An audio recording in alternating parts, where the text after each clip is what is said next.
Bom dia, meu nome é Luciana Sanches, eu sou engenheira sanitarista, docente pesquisadora na área de recursos hídricos e climatologia da UFMT. Primeiramente, eu quero agradecer a oportunidade de participar do primeiro Simpósio Brasileiro Território, Cidade e Arquitetura, organizado pelo Programa de Pós-Graduação Stricto Sensu Mestrado Acadêmico em Arquitetura e Urbanismo da Univag, em associação com a PUC Campinas. Eu venho apresentar o tema Soluções para a Gestão Sustentável das Águas em Cidades Inteligentes, Resilientes, que tem como eixo temático do evento Mudanças Climáticas e Resiliência Urbana. O objetivo dessa apresentação é possibilitar uma reflexão sobre o conhecimento que temos sobre as soluções modernas e sustentáveis para a gestão das águas em centros urbanos. O foco dessa apresentação está no controle das águas pluviais e em estratégias para mitigar os efeitos causados pela urbanização e as mudanças climáticas em relação à dinâmica do ciclo hidrológico dentro de uma área urbana. Nós dedicaremos mais atenção à integração de soluções baseadas na natureza, nos sistemas de drenagem urbano, também a utilização dos recursos hídricos alternativos e a redução de perdas e resíduos, tornando as cidades mais resilientes e acrescentando benefícios ao meio ambiente e à comunidade.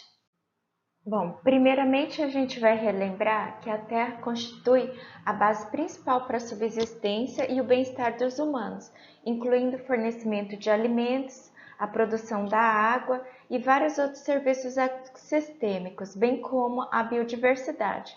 O uso humano afeta diretamente mais de 70% da superfície terrestre global, que está livre de gelo. E a Terra também desempenha um papel importante no sistema climático.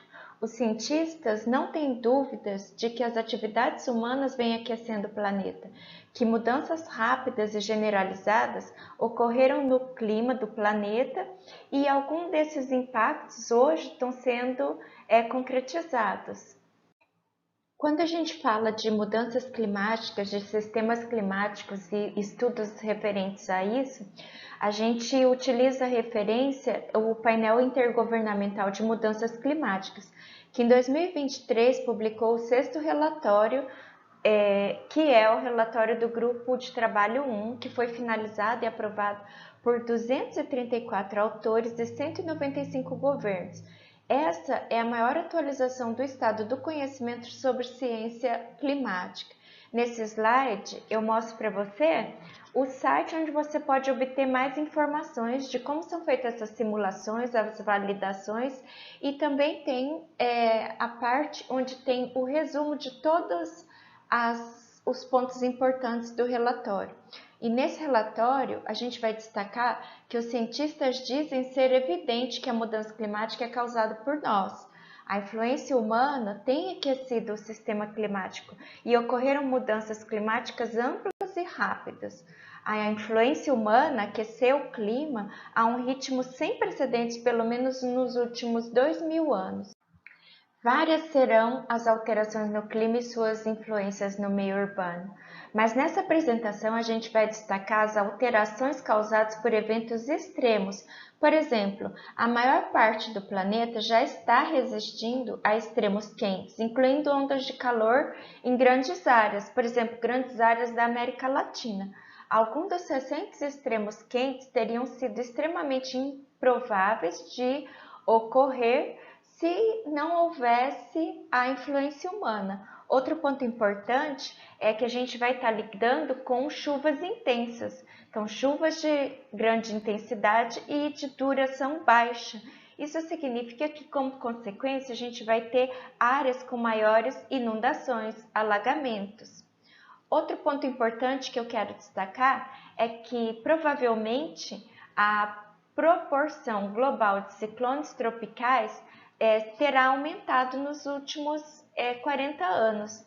E há uma alta confiança de que a mudança climática induzida pelo homem significa que os ciclones tropicais trazem precipitação mais pesada e mais intensa em várias áreas.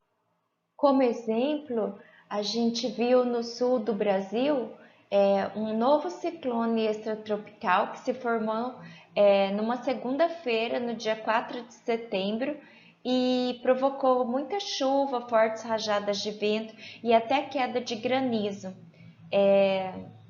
Em decorrência disso, a gente teve mortes registradas em decorrência desse mau tempo e milhares de pessoas ficaram desabrigadas. Quando a gente fala de água, a gente está falando de algo essencial para a vida e para o desenvolvimento da civilização. A maioria das grandes cidades foi fundada nas margens ao longo dos rios, porque assim as pessoas tinham um fácil acesso à água para beber, cozinhar, apoio à agricultura, saneamento, ao transporte e também energia, como exemplo. Como a capital do estado de Mato Grosso, que é Cuiabá, que surgiu às margens do rio Cochipó em 1719. Era um pequeno povoado e depois de 3 anos ela começou a se expandir nas proximidades de outro curso d'água, que é o Córrego da Prainha, e da Colina do Rosário, onde ela foi... Hoje tem a construção da Igreja do Rosário no centro da cidade. Essa foto que você está vendo no slide é do rio Cuiabá, que hoje é essencial para a manutenção da vida em 2 grandes cidades que estão desenvolvidas à margem delas. De um lado, a cidade de Várzea Grande e do outro lado, a cidade de Cuiabá. Com relação às civilizações antigas, por exemplo, elas construíram canais, barragens, aquedutos, esgotos para satisfazer as comunidades urbanas em relação às suas necessidades relacionadas à água. Se você observar a história de Paris, Paris começou com a sua fundação por uma tribo celta que se estabeleceu na ilha do Sena, Ile de la Cité, como você pode ver no mapa à direita. Essa tribo escolheu essa ilha em função da sua localização e estratégia e por causa da abundância da água. Esse primeiro povoado de pescadores e marinheiros caiu sob o poder dos romanos no ano 52 a.C., que passaram a chamá-lo de Lutésia. A cidade mudou seu nome para Paris apenas no século IV. Hoje, Paris tem 2,15 milhões de habitantes e, como a gente sabe, ela foi desenvolvida e ainda tem parte de sua riqueza cultural, socioeconômica à margem do rio Sena. Mas é mais que isso. A água é especial porque ela envolve nossos sentidos, ela desperta emoções. Quando a gente escuta a chuva, quando a gente vê uma paisagem com o oceano, quando a gente sente a água da chuva passando por nossa pele, isso são sentimentos e são emoções. A fórmula da água, o H2O, é a única fórmula química que todo mundo conhece. E, no entanto, a água talvez seja o recurso que a maioria das pessoas pensa que é o recurso natural mais garantido a longo prazo. Claro, isso a gente não está mencionando as pessoas que fazem parte dos 2 bilhões de pessoas no mundo que não têm acesso suficiente e seguro à água. E, em muitos casos, seguem sem segurança hídrica total. Mas para pessoas nos países desenvolvidos, ou pessoas como a maioria dos brasileiros, todas as manhãs a gente tem água com segurança saindo das torneiras em nossas casas. E a gente pensa que isso é ilimitado. A disponibilidade limitada e a fragilidade dos recursos hídricos raramente são consideradas. E o problema dos desperdícios de água ainda não é suficientemente abordado. Os serviços urbanos de água são muitas vezes tidos como garantidos, ignorando a complexidade dos sistemas necessários para o abastecimento de uma água para uma comunidade de uma forma segura, a gestão e o destino eficiente de captação, a condução das águas pluviais e também a proteção contra a poluição dos recursos hídricos naturais. Por outro lado, os riscos relacionados à água estão aumentando na maioria das áreas urbanas do mundo, porque hoje a gente tem rápidas alterações climáticas, rápidas mudanças nos padrões de crescimento da população e das necessidades de água, além do crescimento urbano e o adensamento. Ainda falando sobre a importância da água e a urbanização, Veja o caso do bairro ecológico Hammarby-Justad, na Suécia. Veja no mapa do bairro, como tem no slide, veja a área azul, que é o lago de referência do bairro.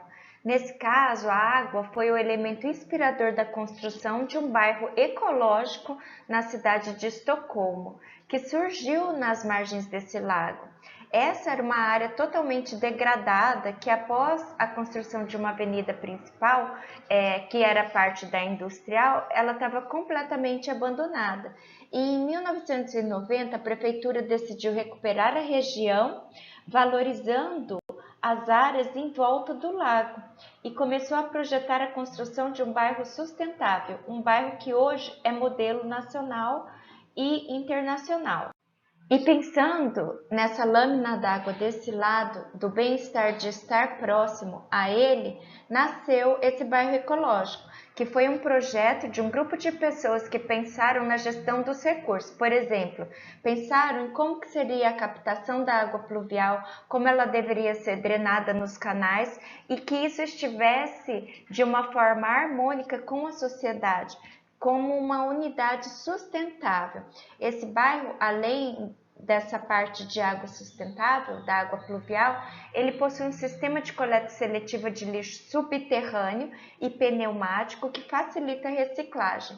Os ônibus que prestam serviço para esse bairro e muitos apartamentos já possuem cozinhas que funcionam com biogás proveniente do tratamento do esgoto. Todos os materiais utilizados dentro e fora dos prédios foram cuidadosamente selecionados com base em considerações ambientais. Os edifícios têm painéis térmicos e placas solares que proporcionam cerca da metade da água quente total consumida no bairro. Existe um isolamento térmico, as janelas são com vidro triplo e os telhados são verdes. E se você pensar na mobilidade do bairro, os moradores contam com um trem que conecta o centro de Estocolmo até a entrada do bairro e um sistema compartilhado de 30 veículos aproximadamente dentro do bairro, além das ciclovias que ligam esse bairro com diferentes pontos da cidade. Bom, e ele é um modelo porque devido a essas e outras inovações, a região emite aproximadamente 50% menos de gases de efeito estufa do que um bairro convencional.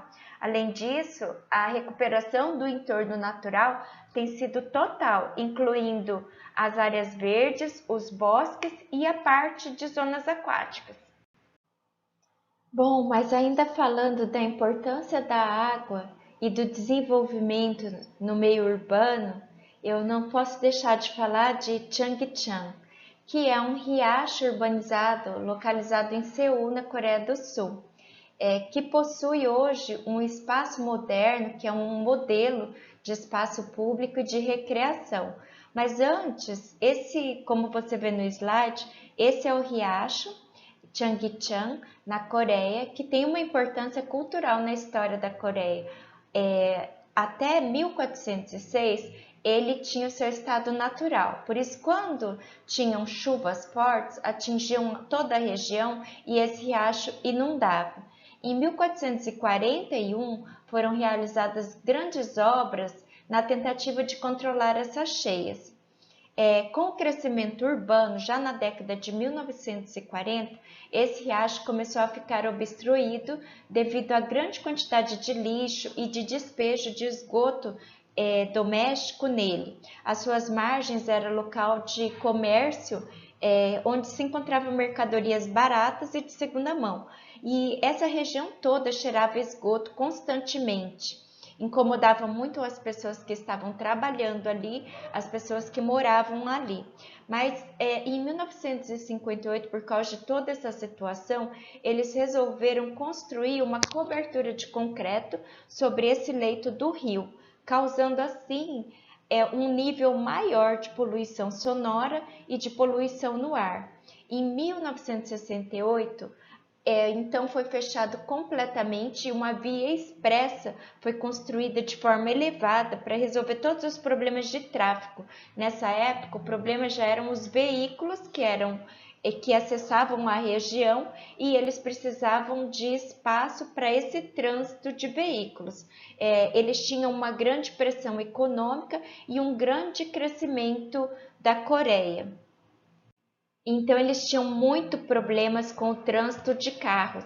E para resolver esse problema, eles projetaram a construção de novas vias, retirando de alguma forma esses veículos dessa região, levando esses carros para um trânsito fora dessa região e investindo no transporte público. Bom, mas tudo mudou de cenário quando, graças a um projeto idealístico, o prefeito de Seul colocou em ação a restauração dessa área. E em julho de 2003, iniciou-se a remoção dessa via expressa que era elevada, uma mudança radical no desenvolvimento da cidade. Houve também um movimento da união da sociedade para reintroduzir a natureza no ambiente urbano. E essa restauração histórica e cultural da região e a revitalização da economia de Seul também foram contempladas num projeto. E a construção de novas rodovias era a resposta para os problemas de trânsito, mas as coisas mudaram depois do projeto de revitalização do riacho. Os engenheiros de tráfego executaram medidas para tornar o tráfego realmente mais fácil de fluir, mas no início as pessoas ficavam preocupadas porque haveria uma alteração nas vias de tráfego e houve uma dificuldade nessa abordagem para a aceitação da população, mas posteriormente essa decisão mostrou-se correta e hoje o que eles têm é um ambiente mais amigável aos pedestres. As pessoas foram incentivadas a caminhar, a utilizar menos o transporte individual e todo esse plano encorajou também o retorno dos pedestres ao local. Tiveram muitas iniciativas sustentáveis da cidade. Os escombros da via expressa foram reciclados e reutilizados na restauração do riacho.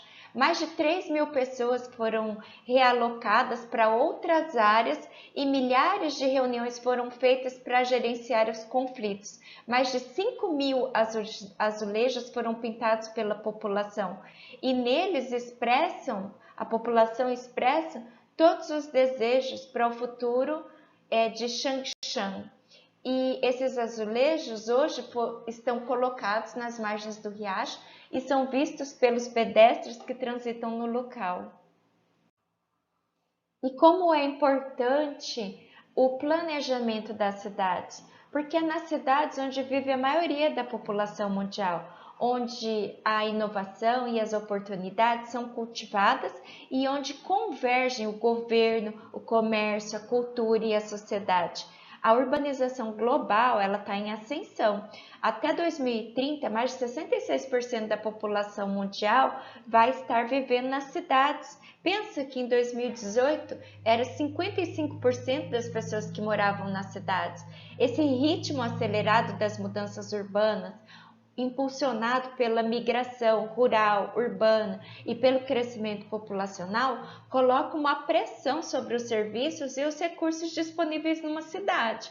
Essa tendência vai gerar grandes desafios e são desafios persistentes como a desigualdade da população e como a exposição das infraestruturas já existentes e das pessoas que hoje vivem em áreas que terão riscos devido principalmente às alterações climáticas e essas mudanças urbanas. E para isso a gente precisa analisar todos os fatores envolvidos de forma bem detalhada.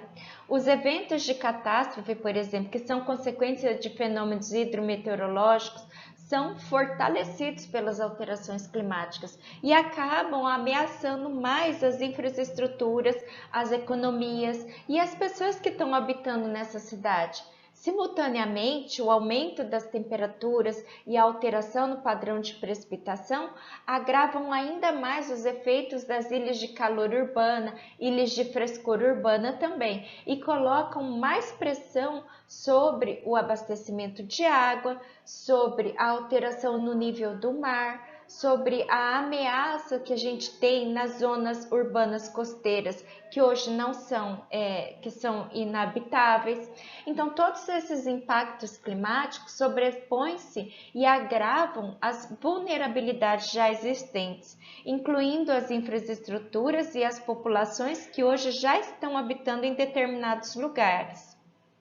E é importante a gente também entender que esses serviços são interdependentes e, de alguma forma, precisam ser trabalhados de forma específica porque podem alterar a taxa de pobreza e de assentamentos informais. Os governos e os sistemas municipais, eles carecem frequentemente da capacidade de adaptação e de recursos para acompanhar o crescimento das populações e ficar estudando como estão sendo atuadas o governo está atuando em função das pressões econômicas e das ameaças das alterações climáticas. Além disso, gente, a rápida urbanização e a má gestão prolongada prolongam, destroem todas as fontes naturais de resiliência, como as reservas de águas subterrâneas,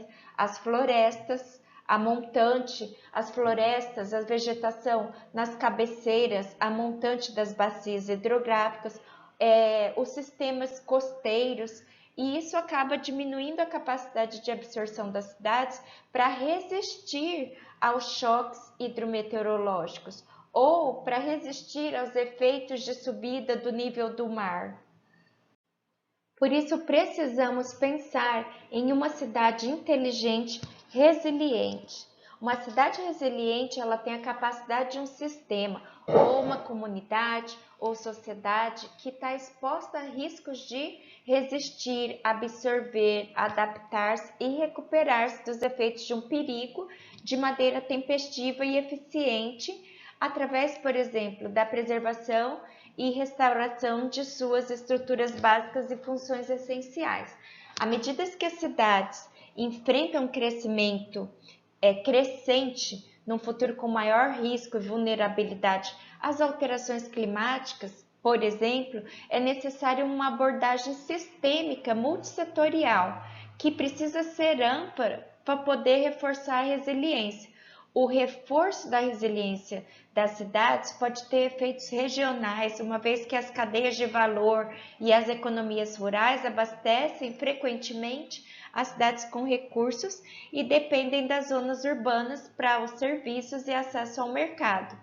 E a resiliência urbana não tem apenas a ver com as alterações climáticas, mas está criticamente ligada aos esforços para reduzir a pobreza, a melhorar a eficiência energética, a melhorar os transportes e as infraestruturas de baixo carbono, a racionalizar a gestão dos resíduos, a priorizar a saúde pública e a alcançar todos os objetivos de desenvolvimento sustentável, ODS. Por isso, nessa apresentação, a gente vai priorizar soluções baseadas na natureza, que são soluções que são inspiradas e apoiadas pela natureza, que são rentáveis, que proporcionam simultaneamente benefícios ambientais, sociais e econômicos e ajudam a construir a resiliência. Essas soluções, elas trazem mais e mais diversidades, elas trazem biodiversidade, elas trazem características e processos naturais para as cidades, paisagens marítimas, através das intervenções sistêmicas, adaptadas localmente e eficientes em termos de recursos. Inclusive, essas soluções, elas podem contribuir para a concretização de alguns objetivos de desenvolvimento sustentáveis, que são o grande desafio da Agenda 2030 das Nações Unidas, como o Objetivo 11, que é Cidades e Comunidades Sustentáveis, o Objetivo 13, que é a Ação Climática, e o Objetivo 15, que é a Vida na Terra. A maioria das cidades do mundo desenvolvido depende de sistemas de redes de tubulações que foram frequentemente desenvolvidas no século XIX. Esses sistemas são sistemas tradicionais que, após uma precipitação pluvial, capturam esse escoamento superficial e conduzem esse escoamento por canais ou galerias pluviais subterrâneas até um ponto mais baixo do terreno, que em geral são os cursos d'água, os rios, os riachos, os reservatórios, os lagos, os oceanos. Alguns desses sistemas tornaram-se ineficientes com o passar do tempo. Além disso, essas instalações, elas são muito caras, elas podem ter sido feitas por obras consideradas de grande porte. Por isso, a gente precisa pensar em sistemas inteligentes sustentáveis.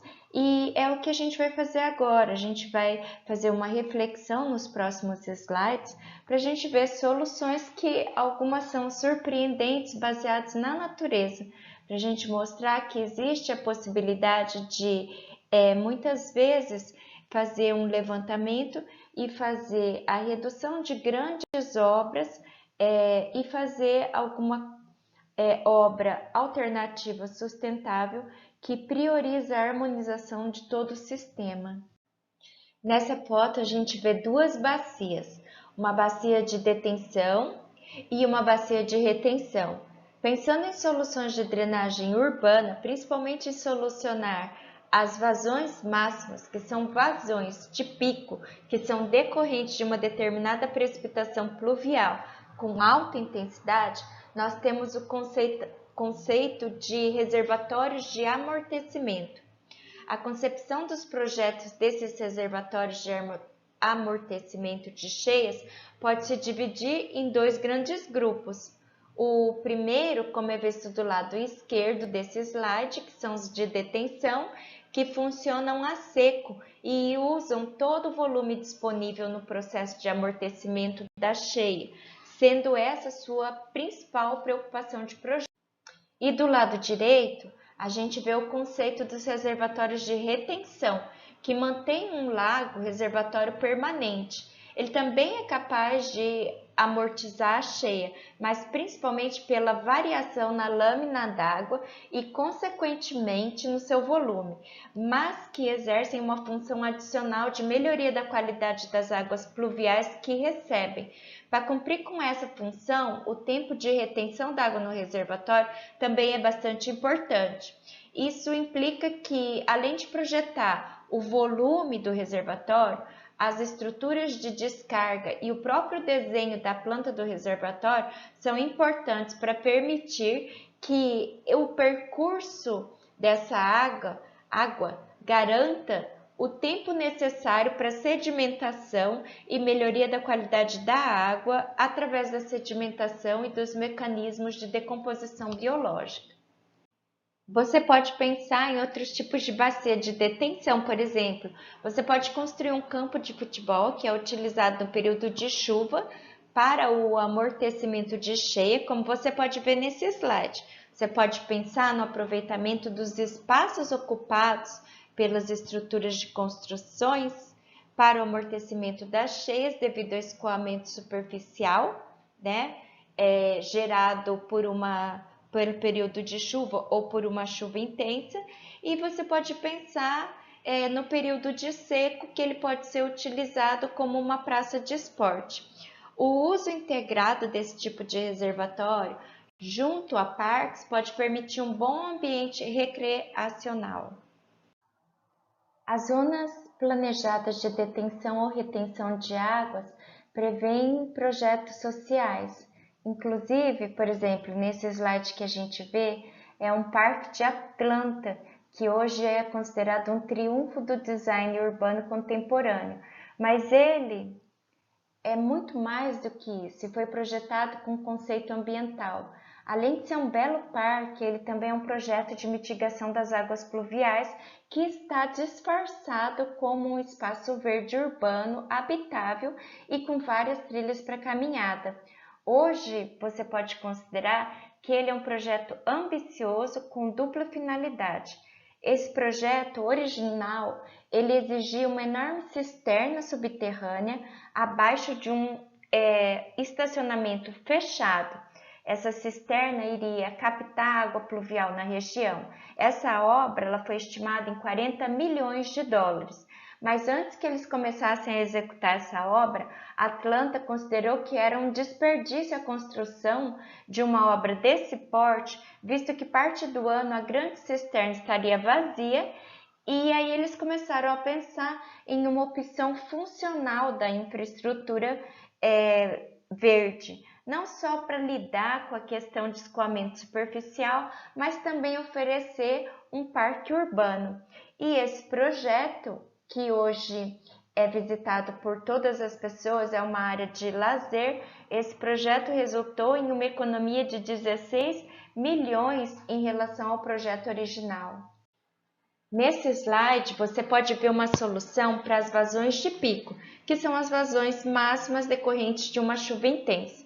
Esses reservatórios são chamados de reservatórios em linha. Eles recebem diretamente a contribuição de água de uma bacia ou de uma rede de drenagem, e essas águas pluviais, agora como escoamento superficial, passam necessariamente pelo interior do reservatório, que pode ou não conter um lago, a retenção, a detenção. Veja na figura, esse reservatório em linha é justamente porque ele está dentro do corpo hídrico. Na parte superior da foto do slide, você pode ver a entrada do curso natural da água e você pode ver uma barreira para contenção dos sólidos, e do outro lado, na saída do reservatório, você pode ver uma saída de controle e uma barreira de controle para a retenção dessa água, que é um talude. E de alguma forma, essa área de inundação ela está controlada. Nesse sistema, há um processo hidráulico que, quando a água está mais baixa, ela sai pela saída do reservatório. Mas quando ela está num nível mais elevado, ela sai pelo vertedor, que é outro dispositivo hidráulico. Essas obras hidráulicas elas são calculadas em função do volume da vazão em resposta à precipitação e à quantidade de água que a gente estima que seja captada e controlada nesse reservatório. E como consequência, a gente evita a inundação ajusante desse reservatório. Isso significa que na parte depois do reservatório, abaixo do reservatório, você faz o monitoramento da quantidade da vazão de água que vai sair por ele, evitando assim que haja inundação no curso d'água, alagamentos. Esse slide apresenta um reservatório fora da linha, offline em São Paulo. Offline, ou seja, nesse sistema, a água de captação do escoamento superficial, ou seja, a água captada em toda a área de drenagem funciona sem se comunicar diretamente com o reservatório.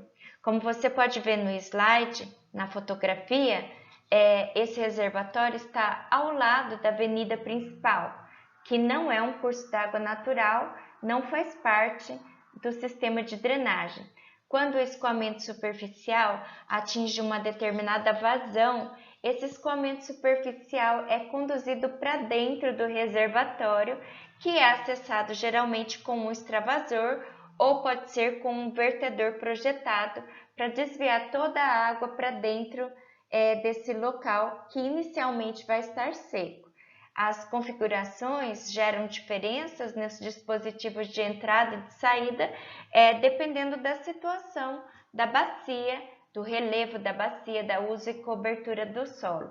O interessante é que a água vai para dentro do reservatório e evitando assim que o curso d'água, que seria o curso natural da água pluvial chegar até o curso d'água, evita a vazão de pico, a vazão máxima. Essa água ela fica retida por um determinado tempo, calculado em função das condições hidráulicas e hidrológicas daquele lugar, e após a vazão do curso d'água natural baixar, essa água que está dentro do reservatório, ela é bombeada para o rio, para o riacho, para que dê continuidade ao processo. Esse bombeamento é feito de forma monitorada, então você não tem vazões de pico, você não altera em excessivo a lâmina d'água da seção transversal do seu curso d'água, evitando assim pontos de alagamentos e de inundações em pontos de vulnerabilidade. Os pavimentos permeáveis são soluções que contam com um sistema de controle sustentável na parte de gestão das águas pluviais. Em uma área urbana, o uso desses pavimentos se torna interessante porque ele permite o uso de áreas pavimentadas como um sistema de gerenciamento de águas pluviais, ou seja, uma área pavimentada considerada como parte de um problema passa a ser parte da solução. Eles se tornam eficientes porque eles reduzem o volume de escoamento e a remoção de poluentes das águas pluviais em áreas urbanas. Mas a gente tem que prestar atenção que, embora pareça bastante simples, para executar corretamente a gente precisa ter um projeto de acordo com as condições meteorológicas daquele lugar e de forma que todas as camadas devam permitir a infiltração e a percolação da água sem causar nenhum dano à estrutura do pavimento e a capacidade de suporte de carga. Por exemplo, se ele for utilizado no estacionamento, no projeto você deve considerar que tipo de tráfego vai ser utilizado naquele pavimento. Nesse slide você pode ver do lado esquerdo uma seção transversal típica de um pavimento permeável com uma camada superficial que fornece uma superfície lisa para o tráfego confortável e também filtra a água pluvial rapidamente, retardando a saturação dos espaços vazios e o início do escoamento superficial. A água infiltrada chega então à base do pavimento, que proporciona uma dupla função. Do ponto de vista do pavimento, que transfere a carga para o subleito, enquanto do ponto de vista hidráulico, que funciona como armazenamento temporário. Normalmente é composto por brita, com teor de vazio em torno de 40%. Depois, a água pode infiltrar pelo solo subjacente, ou seja, se não for possível devido às restrições locais, pode utilizar uma conduta, uma condução de um drenante que é ligado próximo à ligação do projeto de gestão de águas pluviais. Mesmo quando o projeto prevê a infiltração, a gente deve colocar uma tubulação de drenagem para transbordamento, evitando assim aglomerações. Também é recomendado colocar uma camada geotêxtil entre o solo e a base para evitar o entupimento da base e aumentar assim a remoção de carga, especialmente dos materiais finos.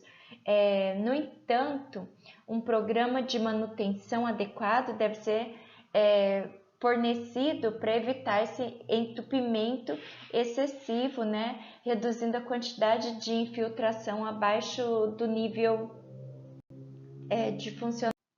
Dentro do conceito de gestão sustentável da água urbana, o pavimento permeável realmente proporciona várias oportunidades, como a recarga de água subterrânea e a evapotranspiração. As superfícies à base de concreto também proporcionam uma temperatura mais baixa, ajudando assim a reduzir os efeitos da ilha de calor. Mas para garantir bons desempenhos, o projeto do pavimento deve considerar tanto a mecânica quanto as características hidrológicas. Particularmente, é importante considerar a permeabilidade adequada através de toda a estrutura, proporcionando material de superfície com boa taxa de infiltração, a base aberta e considerando a taxa de infiltração do solo do subleito. A base deve ter um teor alto de vazios para funcionar como reservatório e ainda funcionar como material que vai receber uma força mecânica. Mesmo que possa ocorrer entupimento, esses pavimentos permeáveis podem recuperar níveis aceitáveis de taxa de infiltração por meio de uma adequada manutenção. Para prolongar também a vida útil do projeto, é importante garantir as características da camada superficial e observar as áreas que estão adjacentes. O pavimento permeável é totalmente disponível no mercado com diversas orientações, diversos padrões para ajudar os projetistas a desenvolver os seus trabalhos. Mas uma coisa importante que é a NBR 14.416, que define que os pavimentos permeáveis devem permitir a percolação, que é a passagem da água pelo material impermeável, mais de 100% de toda a água precipitada que cair sobre essa área, bem como a totalidade da precipitação sobre as áreas de contribuição consideradas no projeto. Dentre os requisitos gerais de projeto, a norma define que esse deve levar em consideração o local de implantação desse pavimento, dado que esses materiais e espessuras devem ser definidos de forma a atender tanto às solicitações mecânicas como às hidráulicas do pavimento permeável. Assim, o projetista ele deve considerar também o tipo de utilização que se espera para o pavimento e as condições de carregamento que esse vai receber. Falando de telhados verdes e paredes vegetadas, é importante a gente mencionar o edifício Fukuoka Cross Tenji, que é um edifício localizado bem no centro de uma cidade de cor cinza, e ele se tornou uma referência justamente por causa do seu jardim, por causa da sua paisagem de vegetação. São 60 metros de altura, 14 andares acima do solo e mais 4 andares no subsolo. Uma parte de sua estrutura lembra uma pirâmide. Ele é todo coberto por um telhado verde com mais de 35 mil plantas de mais de 70 espécies. Do outro lado, se parece com um prédio convencional, com as paredes de vidro, numa avenida cheia de escritórios financeiros. E no interior do prédio tem um centro de intercâmbio cultural, conhecido com os países da Ásia, e um grande salão de música. A obra foi idealizada e realizada em 1994 por uma empresa argentina, a Emílio Ambas e Associados, que teve essa ideia fantástica de unir o útil ao agradável. As coberturas verdes e as paredes vegetadas são sistemas tecnológicos que são utilizados como soluções construtivas para a cobertura total ou parcial de uma estrutura geral de um edifício. Elas garantem as condições de habitação ao longo do tempo de uma camada de vegetação que foi projetada. Os principais benefícios desses telhados verdes, dessas coberturas verdes ou paredes com vegetação no ambiente, são o controle das águas pluviais e melhoria da qualidade do escoamento. Também melhora a biodiversidade, aumento da vida útil do telhado, a redução dos custos de manutenção do telhado, a mitigação da ilha de calor, o isolamento dos edifícios, a redução da poluição sonora e eletromagnética, a filtragem e a captação dos poluentes atmosféricos, melhora também o bem-estar humano e o valor estético da construção. Além disso, sendo instalados em coberturas de edifícios, não necessitam de superfícies adicionais e muitas vezes difíceis de encontrar em áreas altamente urbanizadas. Os telhados verdes podem ser utilizados com diversos materiais. Os materiais ou a espessura dos materiais variam de acordo com o tipo de cobertura. Usualmente são uma camada de impermeabilização, uma camada de solo ou substrato e uma camada de vegetação. As plantas selecionadas necessitam estar adaptadas às condições climáticas locais e podem variar de sedimentos, gramíneas e flores silvestres em telhados extensos e arbustos e pequenas árvores em telhados intensos. Devem ser considerados critérios de sustentabilidade e também a economia desses recursos, evitando o exagero da rega, da fertilização e de tratamentos fitossanitários.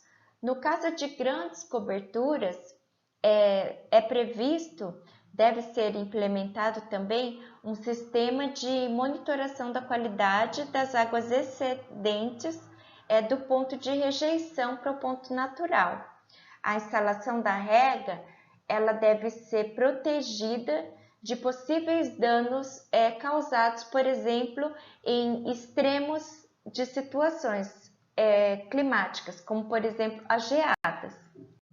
As coberturas verdes contribuem para a restauração natural do equilíbrio hídrico, promovendo a interceptação pela vegetação, a infiltração e o armazenamento no meio de cultivo e na camada de drenagem e a evapotranspiração da vegetação e o meio cultivo. Para aumentar o desempenho dos telhados verdes, em termos de controle de águas pluviais, a gente pode utilizar o que a gente chama de telhados verdes azulados. Essas são soluções inovadoras que integram as tradicionais coberturas verdes com uma camada adicional de armazenamento de água. Além disso, mesmo que os efeitos benéficos das coberturas verdes sejam bem reconhecidos à escala de um edifício, a sua contribuição para o ambiente ao redor pode ser mais relevante numa escala urbana ou de captação mais ampla. As áreas de biorretenção são depressões paisagísticas, em geral são rasas, que podem reduzir as taxas e volumes de escoamento superficial e ajudam a tratar a poluição por meio do uso do solo e da vegetação que fazem parte do projeto. Os jardins de chuva são um exemplo conhecido de sistemas de biorretenção. Eles são ferramentas eficazes para restaurar o ciclo natural da água em áreas urbanas, atuando tanto na infiltração quanto na evapotranspiração. As águas pluviais são uma importante fonte de poluição dos cursos d'água em áreas urbanas, porque as partículas e os resíduos que se acumulam nas superfícies urbanas são lavados durante as chuvas e são transportados pelas águas pluviais, se tornando o escoamento superficial. Esse material particulado lavado com as águas funcionam como vetores de muitas contaminações, como contaminação por metais pesados. Então, essas águas, passando pelo jardim de chuva, elas são filtradas e posteriormente conduzidas por uma tubulação até os cursos d'água. E esses cursos d'água que recebem essas águas de chuva filtradas por esses jardins de chuva, possuem uma qualidade físico-química e biológica melhorada do que seria sem a filtração. A utilização de pequenas estruturas como áreas de biorretenção espalhadas pela bacia hidrográfica é uma forma sustentável de gerir as cargas de águas pluviais. Essas estruturas são normalmente subdrenadas e dependem de solos modificados, de uma vegetação melhorada e da filtragem para remover a poluição e reduzir o escoamento superficial a jusante. Elas destinam-se a gerir e a tratar o escoamento de tempestades frequentes. As áreas de biorretenção são uma ótima opção para o manejo de pequenas bacias hidrográficas, como as calçadas e pequenos telhados. elas também podem ser utilizadas para gerenciar apenas parte de um evento da precipitação, de uma tempestade. Por exemplo, a primeira descarga ou recebendo os transbordamentos de uma outra estrutura. As principais vantagens são que elas podem ser planejadas, porque os elementos paisagísticos são muito eficazes na remoção das cargas poluentes. Ela pode reduzir o volume de escoamento e a vazão de pico, e elas também podem possibilitar um layout flexível para adequar melhor a sua necessidade à sua paisagem. Então, elas são também adequadas para instalação em áreas que são consideradas altamente impermeáveis, desde que esse sistema seja bem projetado e que seja disponibilizado um espaço adequado, suficiente para ser instalado. E você pode ver nesse slide fotografias de jardins de chuva, que são formas de áreas de biorretenção, é uma iniciativa da cidade de Sydney, na Austrália. A cidade de Sydney, na Austrália, é um exemplo da cidade que aposta nos jardins de chuva. A cidade já conta com mais de 154 jardins de chuva que foram instalados em ruas, parques e centros comunitários. Juntos, eles ocupam 2.300 metros quadrados e o objetivo da prefeitura é reduzir 50% dos sedimentos e sólidos suspensos e 15% dos nutrientes que fluem para as hidrovias do município até o ano de 2030. As valas de infiltração são sistemas básicos de drenagem que são abertos, são sistemas tradicionais que são capazes de remover os poluentes das águas pluviais e que possuem uma densa cobertura de vegetação. Ou seja, se você observar as fotos nesse slide, você vai ver que na figura à esquerda o escoamento superficial está sendo direcionado à parte de vegetação. Esse tipo de vala diminui a velocidade do escoamento superficial, por meio da captação dessa água pluvial. Então, você pode ver do lado direito uma forma de captação e de condução dessas águas pluviais, que eram superficiais e agora estão entrando num dispositivo hidráulico de captação, de coleta dessa água, E isso também permite que essa água que contém sólidos suspensos também se reestabeleça nesse lugar. Quando as águas pluviais elas infiltram pelo solo, esses poluentes então são incorporados no solo, onde eles podem ser imobilizados ou até mesmo sofrer decomposição pelas plantas e pelos micro-organismos.